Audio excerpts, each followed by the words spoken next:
Бір палатада 5 әйел жатады. Аурулары әртүрлі болғанымен, бәрінің басын қосатын сараптамалары бір: қатерлі ісік ауруы. Ауруханаға жаңадан түскендері, отадан кейінгілері, сәулемен емделіп жатқандары бар. Әйтеуір, көктемнің соңғы күндерін бірге өткізіп жатқан жайлары бар. Ұзын дәліздің 2 қапталында орналасқан палаталардан 4-ші палатаның бір ерекшелігі ылғи көңілді күлкі, даурыға сөйлеген адамдардың дауысы естіліп жатады. Кейде тіпті өтіп бара жатқандар есікті ашып, уайым қайғысыз қарқылдап күліп, әңгіме айтып отырғандарға осылар немен ауырып жатқандарын біле ме деп таң қалып қарайтындары бар. Дәрігерлер науқастарды еркелетіп ұстайды десек артық болмайды. Отадан кейін сәулемен емделуге түскен Майгүл мен екі анарын алдырып тастаған, ал қазір омыртқасына метастаз беріп емделіп жатқан Жайна бірден тіл табысып кетті. Метастаз деген сөзді естіп, тітіркеніп, шошып қалған Майгүл Жайнаның ширақ жүрісіне, айтқан әңгімесіне сүйсініп, тамақ жегеніне қарап, еті үйренгендей болып қалды. Мұның көздеріне қарап, ерні томпайып, байыпты пікір айтатын Майгүлді Жайна жанындай жақсы көріп қалды. Аңқылдап, армандарын, шын сырын айтады. Майгүл, деді Жайна бір күні екеуі оңаша қалғанда көзі күлімдеп. Емдеп жүрген дәрігерім жақсы көретін сияқты мені. Қалай? Деді Майгүл көзі жарқ ете түсіп. Айтты ма? Жоқ, ештеңе деп айтқан жоқ. Бір күні маған сен менің тематикалық пациентім боласың. Егер палатада біреу ұнамаса, не жағдайың болмаса, бәрін маған айтып тұруыңа болады, екеуміз сенің метастазыңмен күресеміз деді. Ол еңкейіп томпочкасынан бір құтыны алды. Сен білесің бе? Мына дәрі 33 мың теңге тұрады. Бір тананың құны. Мен үшін шетелден алдырды. Санаторияға барамын дейсің бе? Бәріне көмектесіп жүр. Тіпті бір рет ақшам жоқ деп едім, ақша да берді. Ұлымның жалақысы, пәтерақы, оны-мұны төлеуден артылмайды. Ракпен ауырғандардың бәріне отадан кейін барлық ем-домын алған соң мүгедектік зейнетақы тағайындайды. Бірақ тым аз, ештеңеге жетпейді. Қайта мынау ауруханада дұрыс тамақ ішіп жүрмін. Жылда өту керек. Жұмысы көп сондай. Ал Борис Николаевич, сен ауруды жеңіп жазылуың керек дегенді күн арылтпай айтады. Палатадағы көршілерің ұнайма деп жиі сұрайды. Сен туралы айттым. Өте сүйкімді әйел деп. Саған кім ұнаса, сол адамды қасыңа жатқызамын, деді ол.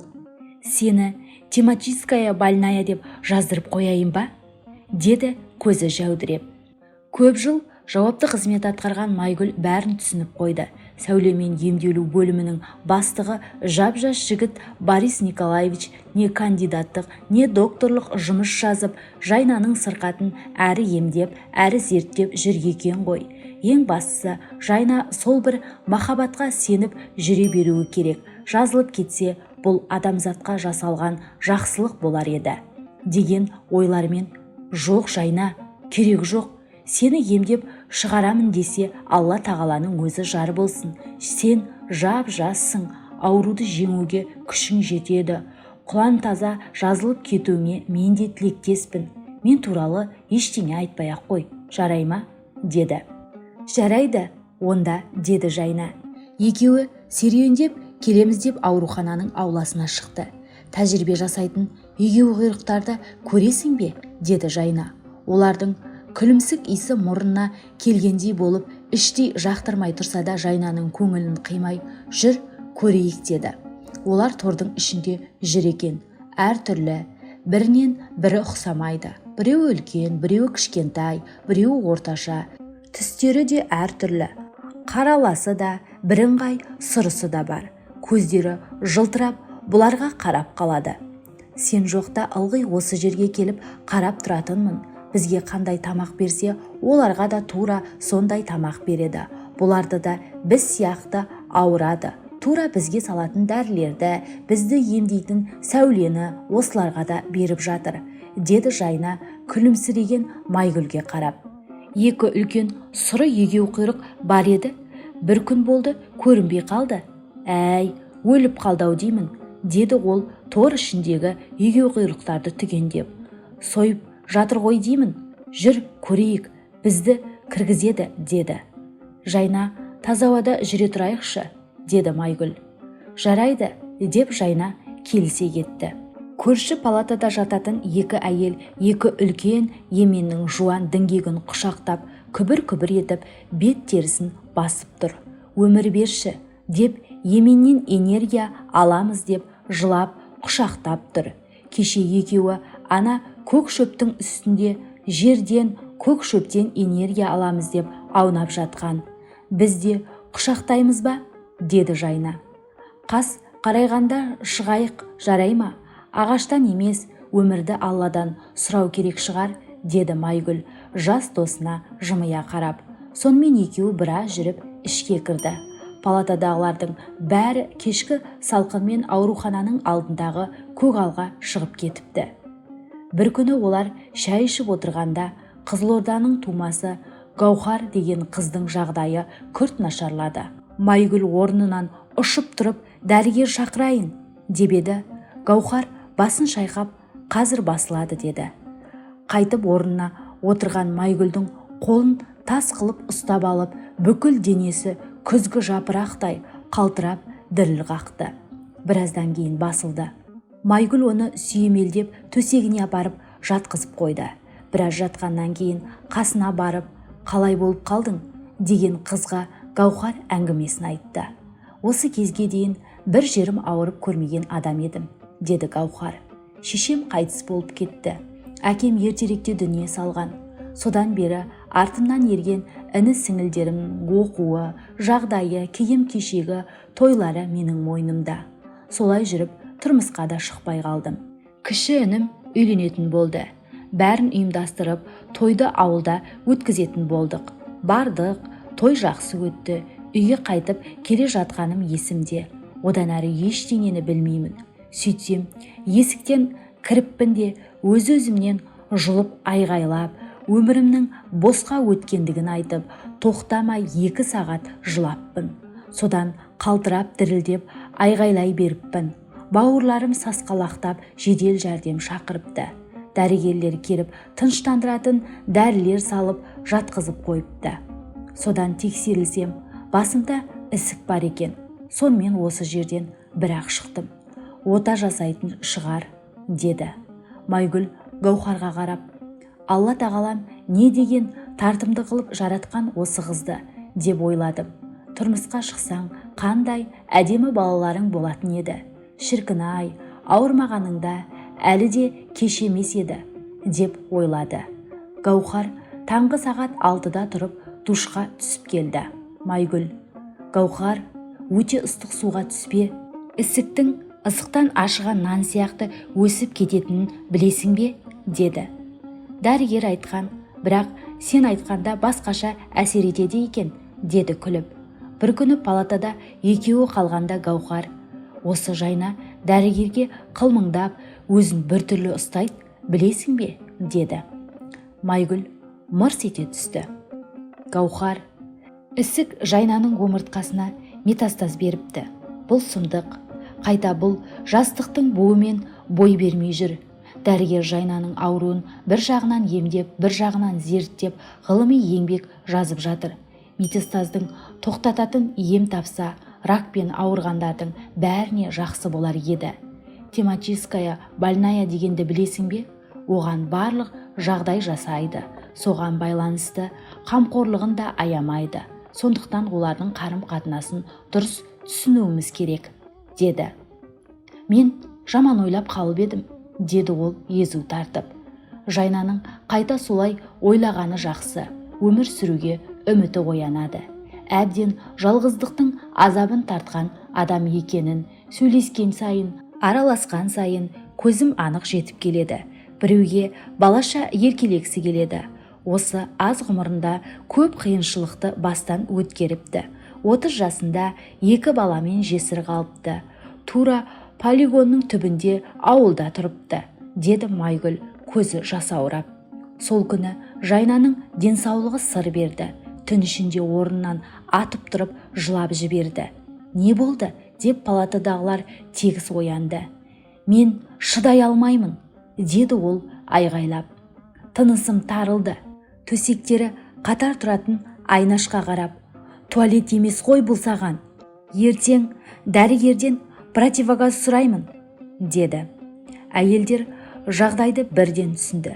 Расында да, аузы күні бойы бір тынбайтын Айнаштың түн ішінде төсегінің айналасын зеңбірік атқандай болып жататыны.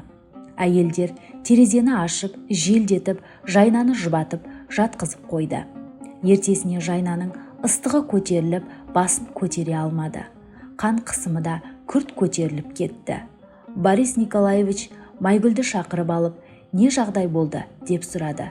Жайнаның қалай оянғанын, қалай жылағанын тәппіштеп қайта сұрады. Барлық жағдайға қаныққан соң Айнашты басқа палатаға жатқызды. Бұл жағдайды естіген әйелдер, бұларың не?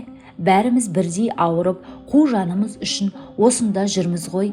Қой демедіңдер ме? Деп реніштерін білдірді.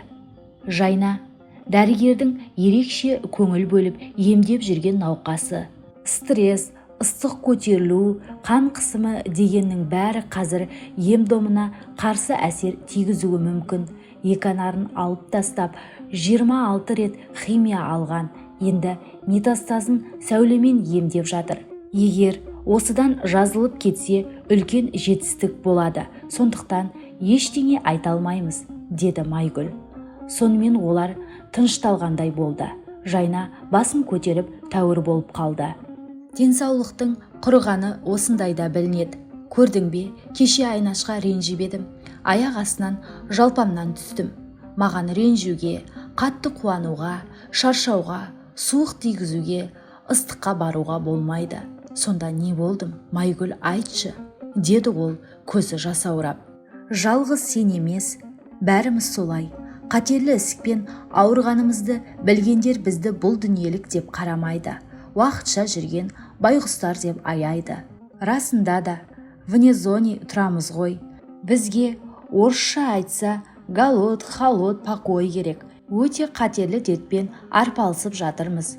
Сондықтан өмір сүріп, осылай жүргенімізге шүкіршілік етуіміз керек. Әрбір жарық күн біздің ең басты қуанышымыз болуы керек. Жайна, Алла тағалам бізді осылай сынап жатыр.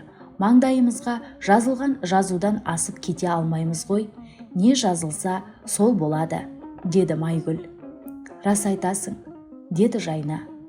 Күйеуім 30 жасымда қайтыс болды. Біз ерте үйлендік. Үлкен ұлым жасқа толмай, екіншісін көтердім. Үйде мал көп болатын. Біздің семейде қыс ұзақ болады. Қар қалың. Таңертең жұмысқа жиналып жатқанымда Қуаныш трактормен шөп әкелемін деп жүрген. Жол жөнекей, мен жұмыс істеп жатқан магазинге кіріп жолығып кетті.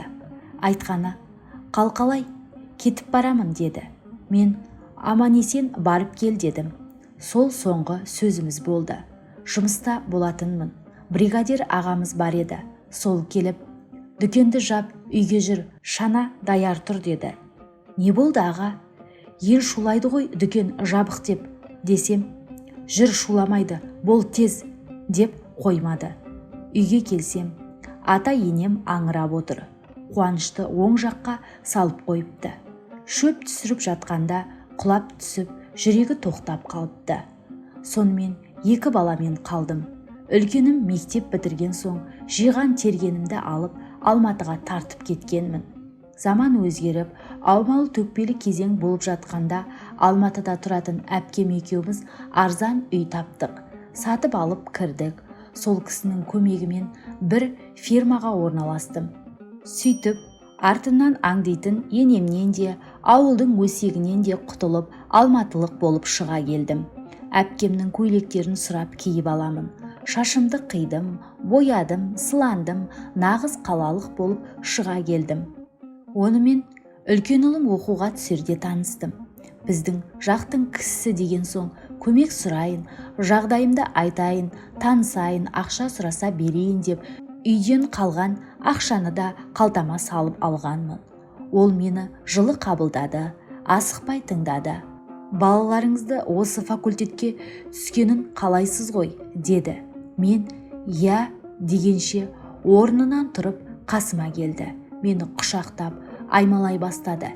Бәрін күтсем де осындай құлықты күтпеп едім. Одан бір жағымда иіссудың иісі аңқып тұрды. Еліткені соншалықты басым айналды. Күйеуім кеткелі ер адамның ыстық құшағын ұмытқандай болып едім. Мен де есімді жоғалтқандай болдым. Міне, осылай жүріп, бала да оқуын бітірді. Екіншісі де сол оқуды бітірді. Үлкені бір жерге жұмысқа да орналастырып берді. Екіншісі бітіргенде ауруханаға түсіп қалып бара алмадым, деді ол түймесін шұқылап.